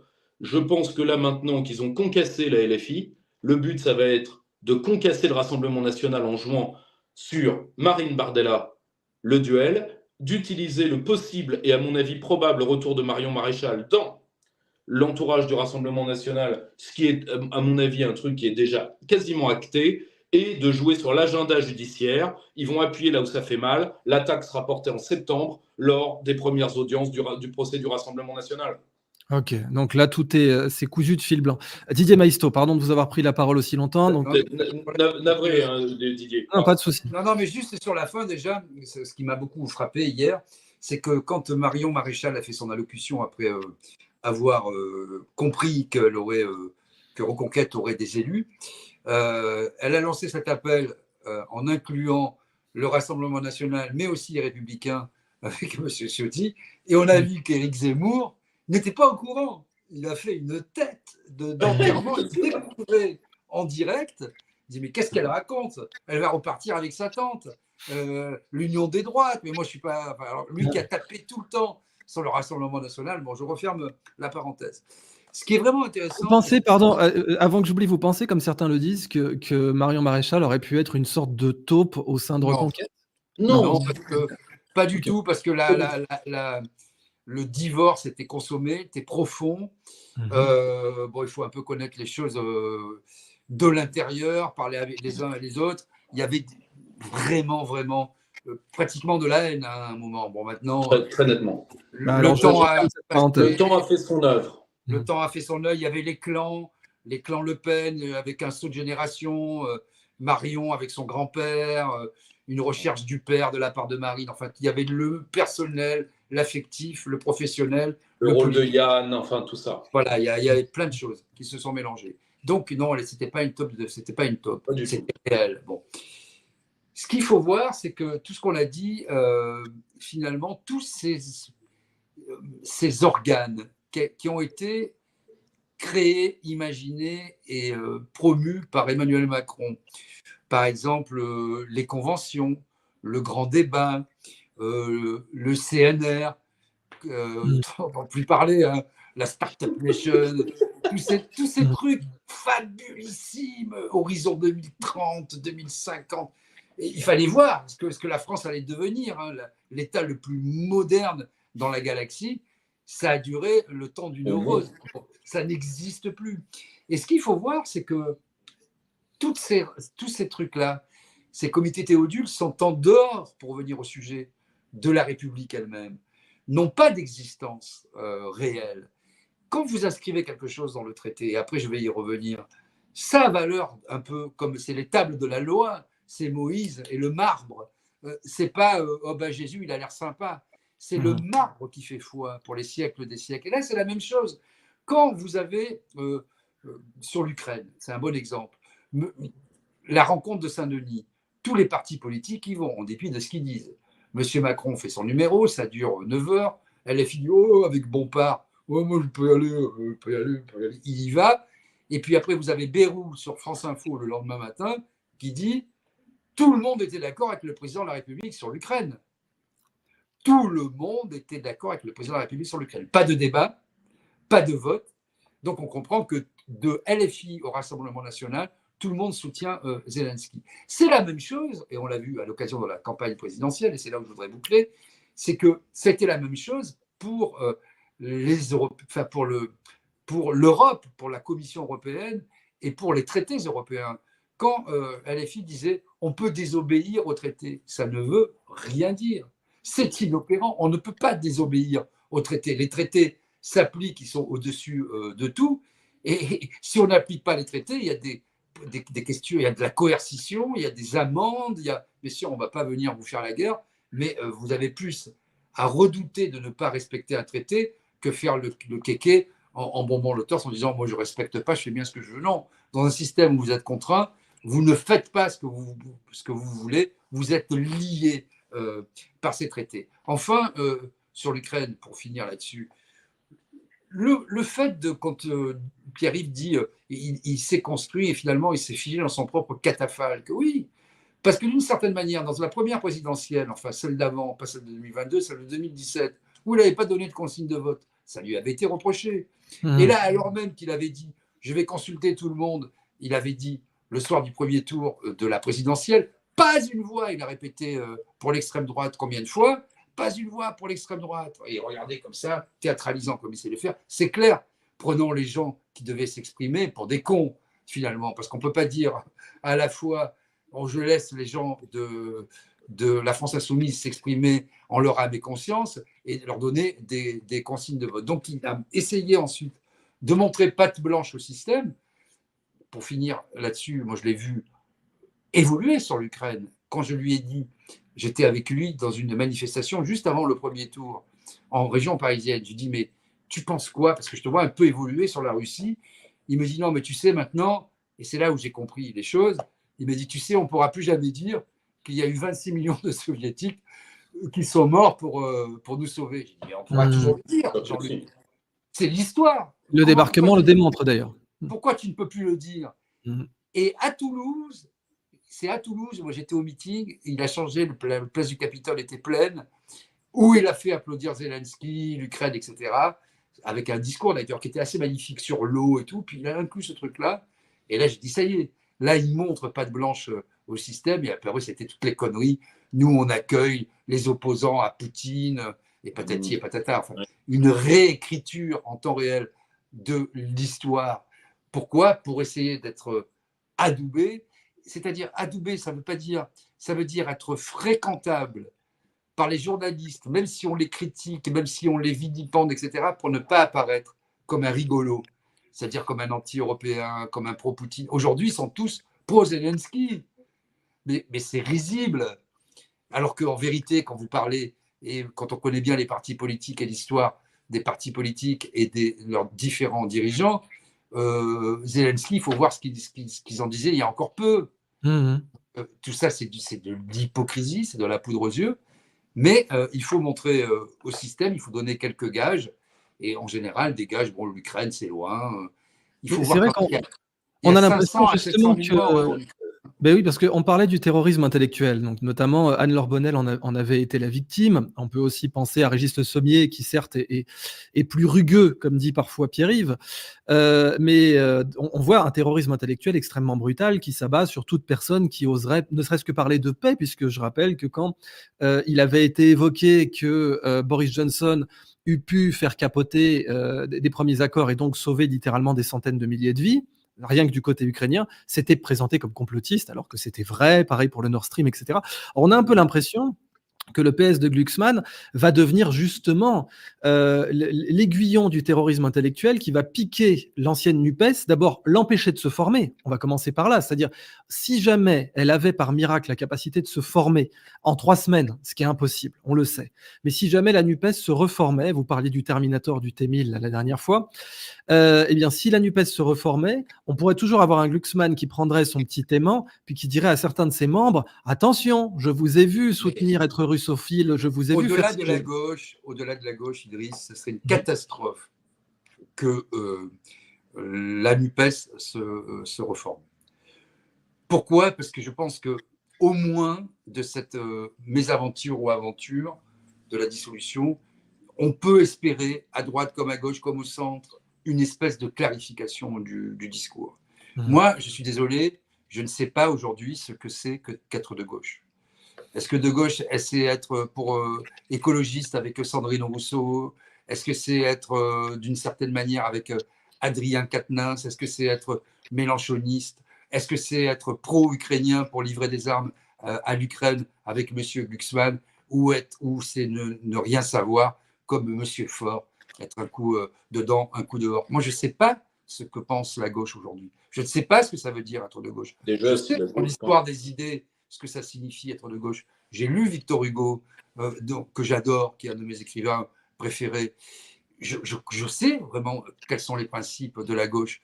J'ai beaucoup rêvé avec des grandes figures de la gauche, avec certaines de la droite aussi. Mais aujourd'hui, comme je ne sais plus du tout ce qu'est la gauche, comme je ne sais plus du tout ce qu'est la droite, elle est où la droite?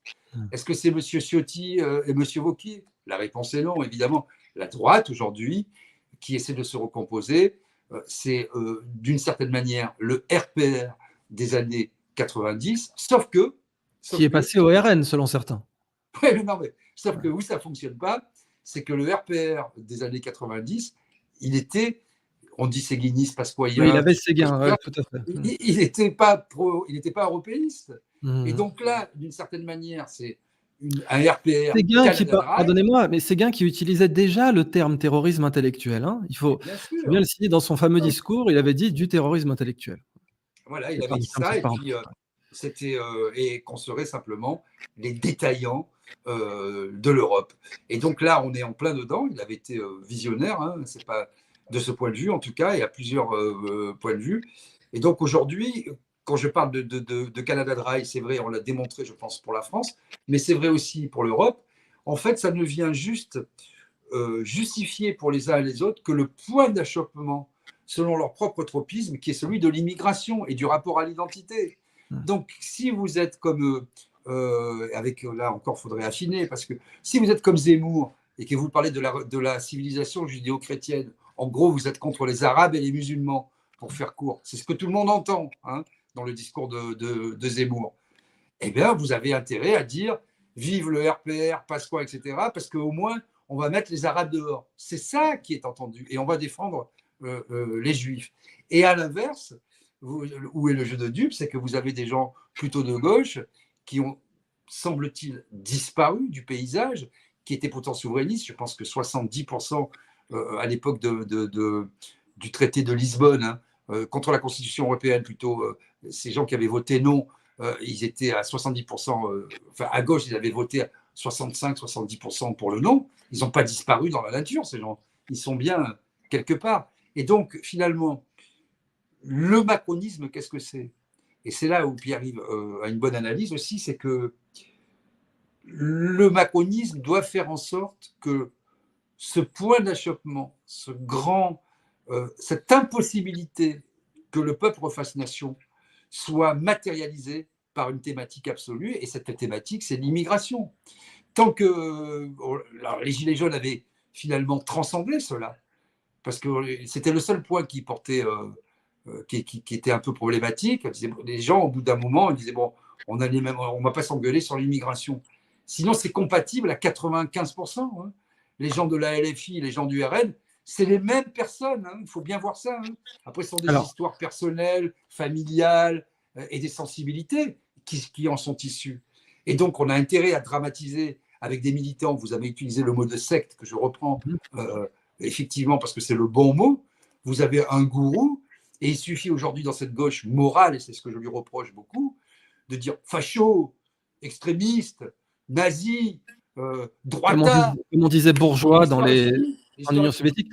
Alors, on doit passer aux questions du chat rapidement, parce que vous devez tous les deux, malheureusement, nous quitter à 19h50. Mais très rapidement, en gros, ce que vous êtes en train de dire, comme vous le savez, votre serviteur avait fait un appel à ce que Mélenchon et Le Pen s'entendissent sur la constitution d'une 6e République, avec la convocation d'une assemblée constituante et la reconstruction du CNR.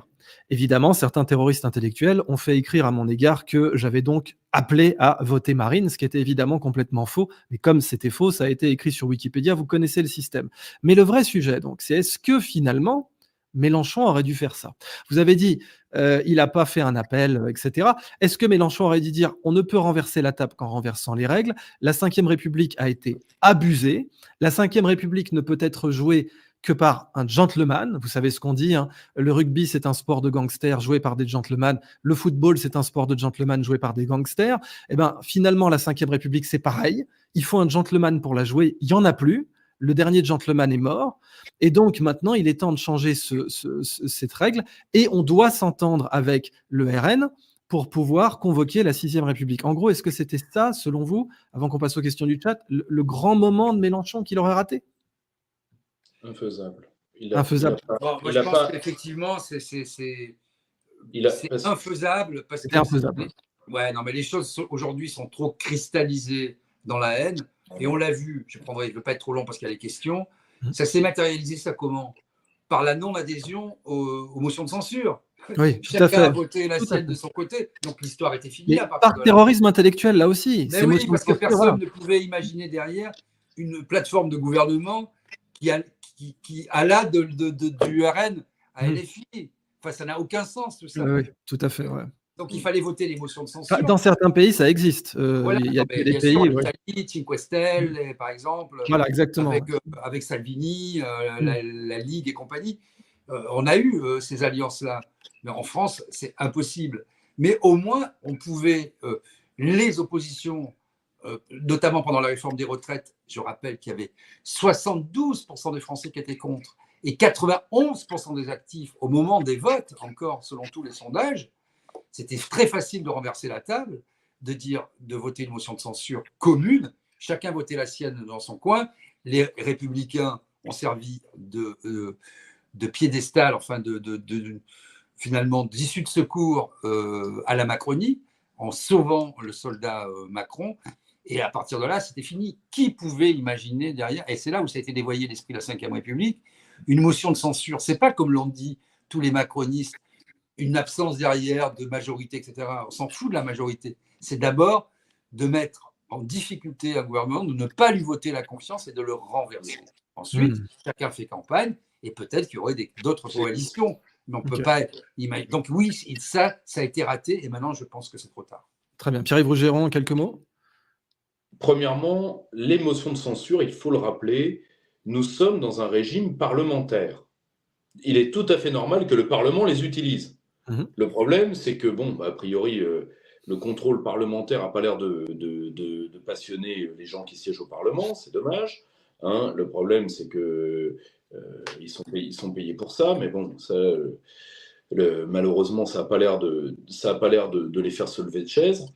Par contre, ce qu'il faut bien comprendre, c'est qu'aujourd'hui, face à l'extrême centre, nous avons un grand problème, c'est que le sectarisme de gauche, qui a régné culturellement depuis les années 70 en invisibilisant une partie de notre peuple, aujourd'hui se prend le retour de son propre sectarisme dans la gueule. Et malheureusement, ça va radicaliser une partie d'un public qui a raison de penser que sa pérennité en tant que peuple, que son identité est en danger, qui, je pense, peut se fourvoyer sur les moyens de la défendre, mais qui, aujourd'hui, en a trop pris dans la gueule, a trop souffert, a trop été hitlérisé sur ses propres terres. Et malheureusement, il y a toute une part de gens sur qui la France vit tous les jours. Hein. Parce que c'est eux qui ont fait vivre la France pendant le Covid, c'est pas Bruno, faut être très honnête. D'accord ? Bien, aujourd'hui, ces gens-là n'en peuvent plus et n'écouteront plus une voix réconciliatrice, comme une partie de la gauche ne l'écoutera plus non plus. Et dans ce jeu-là, qui est le jeu du pourrissement, parce que quand il n'y a plus de décision collective incarnée, il y a un pourrissement, eh bien l'extrême centre régnera. Et c'est le jeu d'Emmanuel Macron. Vous savez, pour se moquer des Français, il y avait une petite astuce dégoûtante qui disait le coq, c'est l'oiseau qui chante les pieds dans le fumier. Donc, eh bien, si vous voulez, au milieu de l'égout, l'extrême centre régnera. Et je pense qu'Emmanuel Macron, c'est son but premier, c'est la xénocratie le protège, ses mandants le protègent, et tout le reste, il n'a qu'à le faire pourrir, ce qui tombe bien, parce qu'il est l'antithèse politique de la pierre philosophale, tout ce qu'il touche pourrit. Bon, ça me semble très clair. Merci de ces analyses. On va passer aux questions du chat. Alors là, je vous prie évidemment d'être le plus rapide possible, limite oui-non. Alors, on va commencer par la première qui nous est arrivée. Est-ce un coup de poker de Macron, Bardella Premier ministre et Attal en 2027 ? Qui veut la prendre ? Levez la main. Oui, c'est évidemment un coup de poker. C'est évidemment un coup de poker à l'exclusif de tout ce qu'on vient de dire. Je ne suis pas sûr que Attal soit dans l'équation. Je suis même certain qu'il n'y est pas. Mais c'est évidemment un coup de poker. Ok, très clair. Pierre-Yves Rougeron, rapidement. Même chose. Ok. Alors, je les guide dans l'ordre. Je n'ai pas eu le temps de les trier, mais je remercie Isabelle dans le chat qui les a pré-triés pour nous. Que pensez-vous de la grande abstention dans les Outre-mer ? C'est vraiment étrange. Y a-t-il une colère importante ?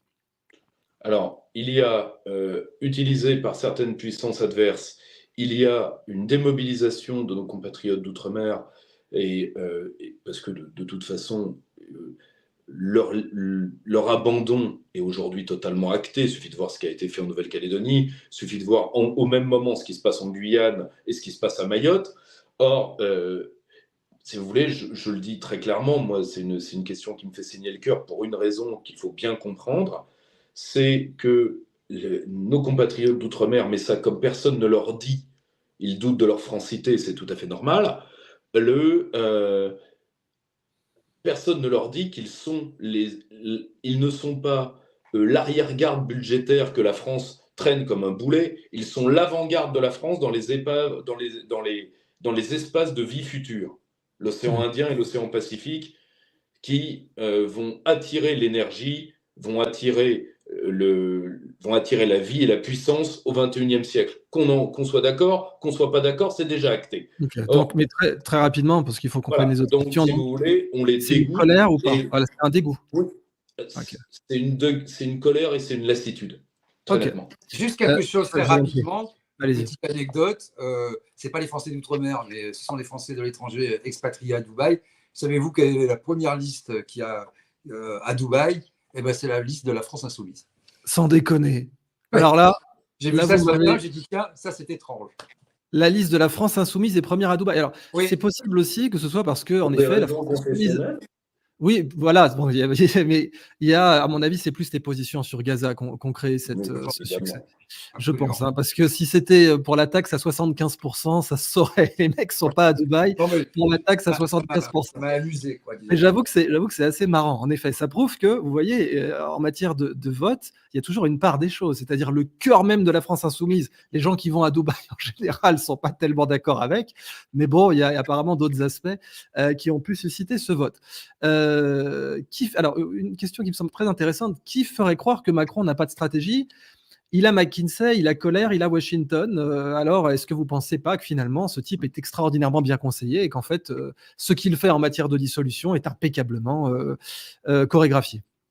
Alors, Oui, bon, Lequel? Macron n'a Non, pas, Didier puis Pierre. en fait, dans le vocabulaire et dans l'ordre des choses, Macron n'est pas conseiller. Macron est un outil. Oui. Dans la vraie vie, dans l'entreprise, moi j'ai déjà eu affaire à McKinsey ou à d'autres cabinets comme ça. McKinsey, on le prend, c'est un outil. Là, en réalité, c'est le donneur d'ordre, à telle enseigne que quand La République En Marche a été créée, enfin comment ça s'appelait, En Marche a été créée plutôt, le personnel de McKinsey constituait 98% du personnel d'En Marche. Mmh. En fait, il faut voir on dit ouais, En Marche, etc., McKinsey, les donneurs d'ordre, c'est le même monde. Et c'est là où on voit que les choses sont très avancées. C'est à quel point les cabinets de conseil sont devenus les États, sont la substantifique moelle des États et non pas un conseil extérieur. Ok, c'est très clair. Pierre-Yves Rougeron? je rebondis sur un point pour bien. Il faut que vous compreniez que l'État, je vous en supplie, comprenez ça. Je parle à nos amis spectateurs parce que l'État, ce n'est pas seulement une structure. L'État, c'est un esprit. Quand vous prenez la structure et que vous détruisez son esprit, si vous voulez, c'est malheureusement exactement un problème hardware-software, pour ceux qui... Or, il faut bien comprendre une chose. McKinsey, qu'est-ce que c'est? Je vous conseille de lire le jeune théoricien de l'État, un mec absolument brillant qui s'appelle Maroun-Edé. Ce qu'il faut bien comprendre, c'est que ces gens-là eux, ils détruisent la pensée de l'État dans l'État et ils la remplacent exactement. Idriss qui aime tant les sciences dures, tu vois ces parasites qui prennent le cerveau de certains mollusques ou de certains insectes, Ou les qui le cordyceps, ouais. détruisent et qui utilisent son corps. Eh bien, c'est exactement ça. En réalité, ils sont là pour vous donner les idées de l'oligarchie, parce qu'ils nagent dedans, comme des employés, parce que ce sont des employés. Alors qu'avant, l'État avait le plan, c'est-à-dire que l'État avait ses propres neurones, et qu'on n'avait pas besoin de ces gens-là, qui généralement ne font que se ressucer des notes, que se ressucer des notes d'énarques défroqués qui pantouflent et qui multiplient leur salaire par 3 en cabinet de conseil, ni plus ni moins. Ah, Donc, ok, si c'est vous voulez, très ces clair. gens-là détruisent la pensée étatique. Ouais, Faut ok. bien se mettre ça en tête. Donc, voilà, vous avez répondu, Macron est finalement un outil, ces gens-là détruisent la pensée étatique. On le voit un peu comme pour l'architecture, au fond, l'architecture moderniste qui est un peu la même, toute carrée partout, on a aussi cette pensée, ou le logiciel McKinsey, qui après tout partage le préfixe de McDonald's. On peut quand même se demander si c'est pas devenu un McDonald's de la gouvernance. Et donc, finalement, c'est pas vraiment Colère. C'est la pensée du cadre, c'est le principe de discipline. Ils sont là pour que le cadre ne soit pas touché. Et ça, juste parce que ça dépasse un peu ce cadre-là, quand on parle d'uniformité, etc., ce n'est pas un choix esthétique. Et c'est vrai que c'est aussi un esprit, c'est une facilité.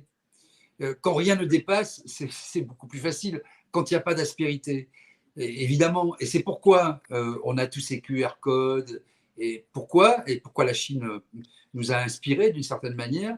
Parce que il est beaucoup plus facile dans des démocraties où le fait minoritaire est finalement majoritaire, c'est celui qui permet de gouverner, il est beaucoup plus facile de gérer des comportements par la technique, par finalement la multiplication des procédures dans des trucs carrés, quoi.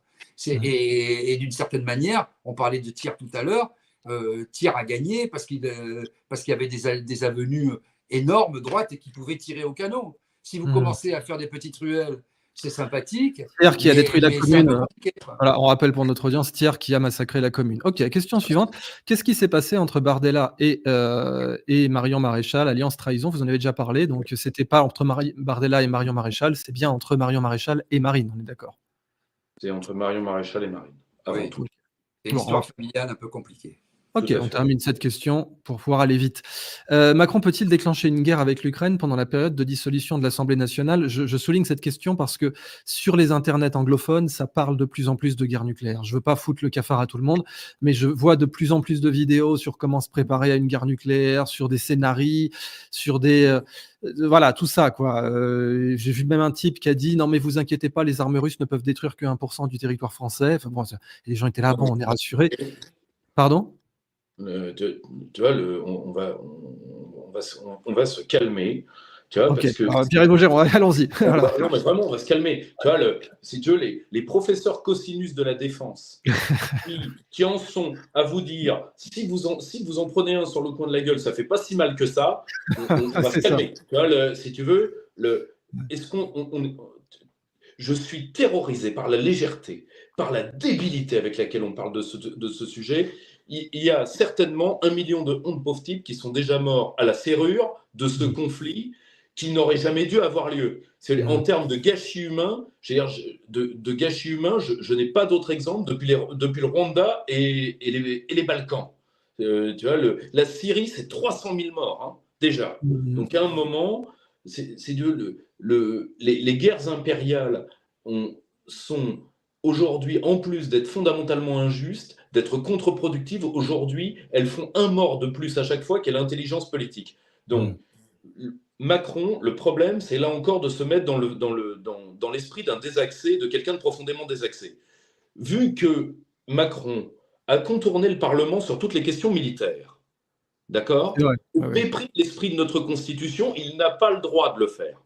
Il n'a pas le droit de le faire. Le problème, c'est que comme les oppositions n'ont pas bougé, elles peuvent s'en prendre qu'à elles-mêmes. Elles ne peuvent s'en prendre qu'à elles-mêmes. Or, est-ce qu'il est assez fou? Je pense qu'à un moment, il sera arrêté pour... Alors, le problème, je me permets une toute petite minute, j'essaie de faire le plus vite possible pour synthétiser. Hein. Mais le problème, c'est que Macron est encouragé. Mais à un moment, il sera arrêté par la logique même qui l'encourage. J'y viens. Avant, nous aurions eu cette émission il y a 2 mois. L'échiquier de la guerre d'Ukraine, côté américain, était très simple. L'entourage de Joe Biden était pour ne plus mettre de ligne rouge aux livraisons d'armes, etc. Ils avaient en face d'eux, ce qui est tout à fait normal, les militaires qui disaient stop, stop, restop. Donc, c'était département d'État tenu par les élèves de Madeleine Albright, dont Anthony Blinken est une des plus belles créatures. Pardon, on refera une émission sur les néocons américains. Là, vraiment, la question, c'était est-ce que Macron peut le faire tout seul, en fait? Justement, j'y viens. Okay. Entre deux, tu vois, aujourd'hui, c'est pour ça que Biden a laissé tomber la ligne rouge sur la livraison d'armes et que Macron s'est engouffré là-dedans. Tu as la CIA qui a rejoint le département d'État alors qu'elle était contre. Pourquoi ? Parce qu'elle veut sauver Biden et qu'elle pense qu'une défaite de l'Ukraine anéantirait l'asperge. Or, Macron se pense de manière... Malheureusement, Macron pense qu'il va suppléer l'asperge comme champion du camp occidental, comme Angela Merkel le pensait pour elle-même, contre Donald Trump. Donc malheureusement, il est capable de le faire, mais je pense qu'à un moment, l'armée américaine dira « Les Francaouis, vous êtes bien mignons, mais vous remballez votre surexcité parce que malheureusement, le titre 5, vous faites partie de l'OTAN, il y a le titre 5 l'article 5 de l'Alliance, donc nous, on ne fera pas un pas de plus. Vous ne serez pas couverts. » On en est là. Oui, et en complément, je dirais qu'aujourd'hui, très vite, il y a plusieurs salves d'Emmanuel Macron qui essayent chaque fois. Encore il y a 2 jours, il n'est plus soutenu. Enfin, il n'est soutenu que par la Lituanie, l'Estonie, dans son envoi d'instructeurs. En fait, son envoi, tout ça, c'est un secret de polichinelle parce que les gens sont déjà là-bas. Tout le monde le sait. Mais effectivement, la seule question à se poser, parce qu'on voit toujours notre point de vue, mais il faut voir aussi le point de vue des Russes, excusez du peu, est-ce qu'on sera considéré, dans ce cas-là, si on va trop loin, comme des co-belligérants? Évidemment qu'on sera considéré comme des co-belligérants. La Russie l'a dit clairement, il n'y a pas de surprise. Là, il n'y a pas de surprise. Alors, question, on essaie de prendre 2 questions. Vous m'aviez dit que vous deviez partir à 50, il est 49. Pourquoi les députés ne demandent pas la destitution rapidement? Pourquoi ils le feront jamais? Eh bien, parce que 15 000 balles par mois en échappant au travail et sans rendre de compte, c'est ma foi très agréable. Et que pourquoi on va risquer sa peau? Donc on fait semblant, on ne vote pas les motions de censure, et on fait semblant de s'agiter. Alors 15 000, vous parlez avec les enveloppes de représentation, etc., parce que c'est plutôt 5 000 en Oui, salaire. c'est 5 787 € net, comme ils le disent tous. Mais en Mhm. réalité, quand il y a les enveloppes de frais, même s'il faut un peu plus les justifier, et les enveloppes pour les attachés parlementaires, même si le népotisme est un peu plus compliqué, il suffit de croiser. J'ai vécu ce système pendant 5 ans à l'Assemblée nationale. Globalement, vous êtes sur un train de vie de 15 000 €, dont un tiers échappe à l'impôt, parce que ce sont des émoluments et pas du salaire, ce sont des frais. Ok, Donc, donc comme dirait De voilà la Gaulle, ils sont réponse. allés à la soupe, quoi, concrètement. Ben oui, non, mais la réponse, elle est claire. Vous avez des gens aujourd'hui qui se battent pour 6 000 balles, quoi.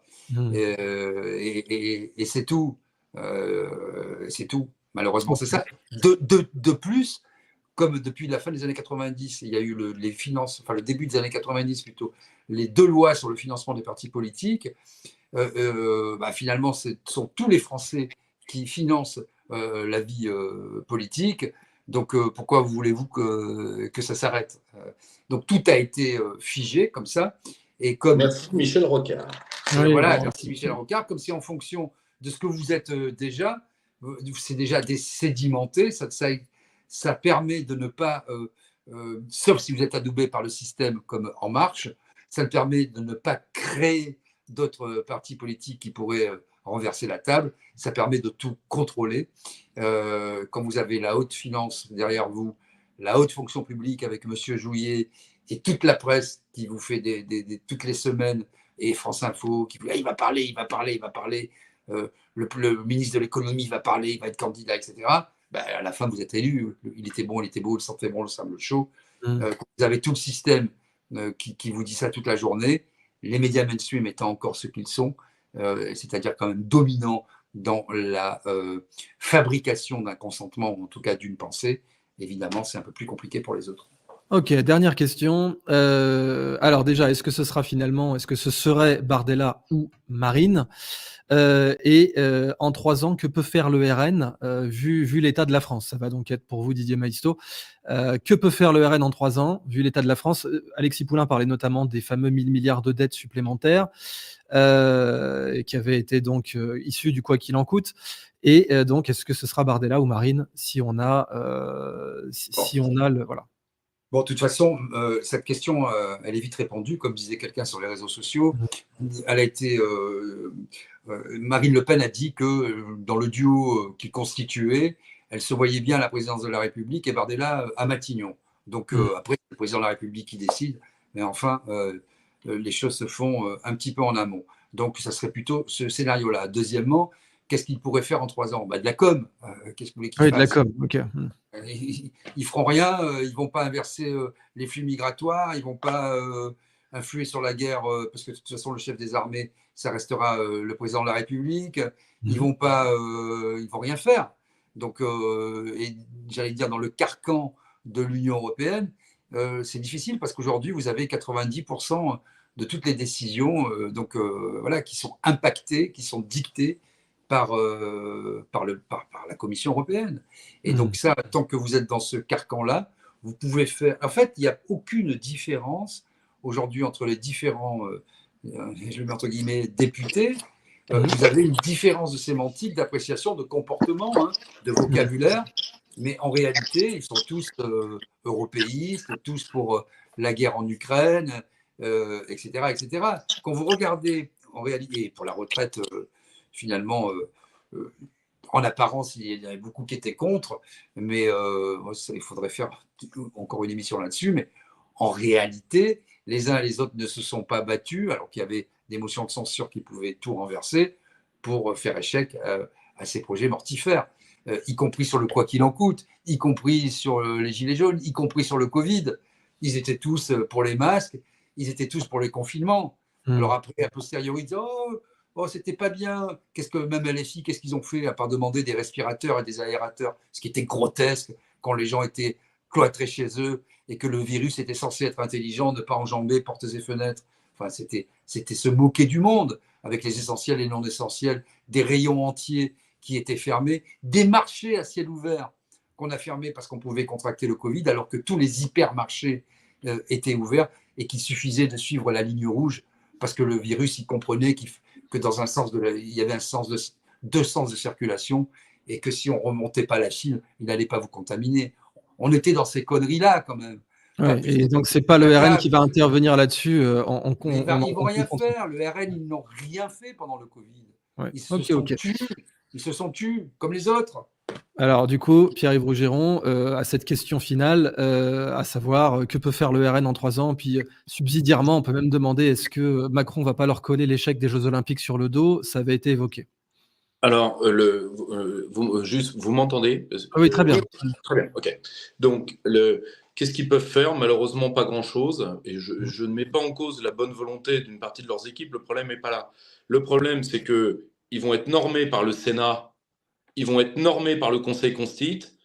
Et donc, malheureusement, ils vont arriver à un point où de toute façon, comme ils ne toucheront pas au cadre, et ça c'est à peu près certain, à la fois par idéologie et aussi parce qu'ils n'ont pas la colonne vertébrale pour le faire, et bien à un moment, comme en plus ils ne pourront pas toucher à l'immigration et qu'en plus ils ne peuvent pas remettre la préférence nationale parce qu'elle est l'antithèse, elle serait une solution, en tout cas à mon sens, ça j'en démordrai jamais, mais elle est l'antithèse de la construction européenne parce qu'en Union européenne, il n'y a pas de différence entre l'étranger et le national parce qu'il n'y a plus de nation, terminé adieu Berthe, et donc malheureusement ils seront en face de leur propre électorat. Je pense qu'ils vont devoir compenser, et ils compenseront, je pense, par le ministère de la Parole, exactement comme la gauche s'excuse d'avoir privatisé, et ils vont trouver leur petite compensation symbolique, et je ne suis pas certain que ça va pas alourdir l'ambiance dans un pays où déjà l'ambiance est lourde. Eh ben, ça me semble très clair. Merci beaucoup d'être venu pour faire l'analyse de ces européennes mouvementées qui sont donc le pire résultat pour un parti de gouvernement, pour un parti majoritaire depuis que les européennes existent en France, il me semble. En tout cas, malgré une participation record depuis 1994. Merci Didier Maistre, merci Pierre-Yves Rougeron. Je vous laisse vaquer à vos occupations. Pierre-Yves, vous animez une conférence ce soir. Didier Maistre, vous êtes attendu dans 3 minutes. Encore merci. Je remercie le chat, le clavardage. Vous savez, j'aime bien utiliser des mots français comme nos amis québécois. Le problème, c'est que quand on francise des mots, on met 3 syllabes là où il n'y en a qu'une seule en anglais. Tant que vous n'aurez pas compris ça, vous ne pourrez pas gagner, mes chers amis francophiles dont je fais partie. Quoi qu'il en soit, je salue le clavardage. Vraiment, merci de vos analyses. Je vous laisse respectivement Didier Maistre et Pierre-Yves Rougeron le mot de la fin. Pierre-Yves, je t'en prie. Je pense et j'espère qu'à un moment, au-delà de tout et au-delà vraiment du pourrissement de notre société, certains hommes pourront en rassembler d'autres sur des thématiques de redressement pour profiter des 3 terribles années qui vont arriver, pas du tout à cause du RN. Je leur souhaite au contraire de réussir parce que on ne peut souhaiter que du bien à notre pays, mais malheureusement, je pense que ça va être trop dur pour eux. Et pas de leur faute, et le cadre est comme ça. Donc j'espère que certaines personnes vont rassembler des initiatives au sein de ce qu'on appelle bêtement depuis Ferguson la société civile. Je regarde beaucoup ce que fait Arnaud Montebourg actuellement sur des faits d'industrie. Et voilà, à titre personnel, je pense qu'on part pas pour les champignons. Je le dis sincèrement.